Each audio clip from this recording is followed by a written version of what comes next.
Salam, hər vaxtınız xeyirli olsun. Mən İsmail İbrahimov.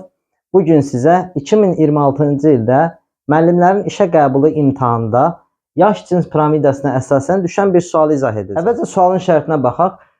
2025-ci ildə tərtib edilmiş yaş cins piramidasına uyğun olan ölkəni, bu ölkə haqqında doğru fikrin verildiyi variantı müəyyən edin. Deməli, bizə bir piramida verib, bu piramidaya aid olan ölkəni müəyyən edəcəyik və həmin ölkə haqqında doğru fikri müəyyənləşdirəcəyik.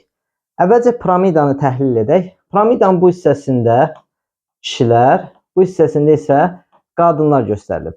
Baxırıq ki, orta yaş qrupunda təqribən 25 yaşdan yuxarı 60 yaş arasında göstəricidə kişilər qadınlardan böyük fərqlə üstünlük təşkil edir. Həmçinin də 25 yaşdan aşağı yaş qrupunda əhalinin sayının az olduğunu görürük. Bu piramida əsasən İran körfəzi ölkələri üçün səciyyəvidir. Niyə? Çünki körfəz ətrafına neft sənayesi yüksək inkişaf edib, işçi miqrantların içərisində ora axın, xaricdən gələn işçi miqrantların içərisində daha çox kişilər üstünlük təşkil edir və nəticədə o regionda yerləşən ölkələrdə əmək qabiliyyətli əhali arasında kişilər qadınlardan sayca çoxluq təşkil edir. Gəlin variantlara baxaq. A variantında verib Hindistan. Əhalisi demoqrafik keçidin 4-cü mərhələsinə daxildir. Səhvdir. Çünki Hindistan təbii artımın ikinci tipinə aid olan ölkədir. İkinci tip təbii artımda da adətən piramida bu şəkildə gedir. Yəni aşağıdan yuxarıya doğru piramida ensizləşir. Eyni zamanda Hindistan demoqrafik keçidin 4-cü mərhələsində deyil. Demoqrafik keçidin 4-cü mərhələsinə bilirik ki, əsasən inkişaf etmiş ölkələr daxil. B variantına baxırıq, Küveyt. Əhalisinin aid olduğu dil ailəsi Şimali Afrika regionunda da geniş yayılmışdır. Bəli, doğru cavabdır. Ölkə olaraq Küveytdir. Dedik ki, İran körfəzi ətrafı ölkələrinə aiddir.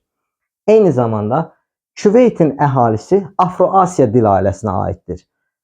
Afro-Asiya dil ailəsi həmçində Şimali Afrika regionunda yerləşən ölkələrin əhalisinin əsasən aid olduğu dil ailəsidir. Yəni bu dil ailəyə aid olan xalqlar da Şimali Afrika regionunda geniş yayılıb. Deməli, hər iki tərəf verilən sualın cavabını təşkil edir. Deməli, sualda doğru cavabımız B variantıdır. Digər cavabları da təhlil edək.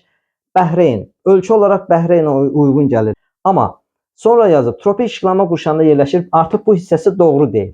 Mülayim işıqlanma qurşağında yerləşir. Burada isə yazıb, tropik işıqlanma qurşağında yerləşir. Deməli, C variantı ola bilməz. D. Türkiyə. Əhalinin cins strukturuna kişilərin payı üstündür.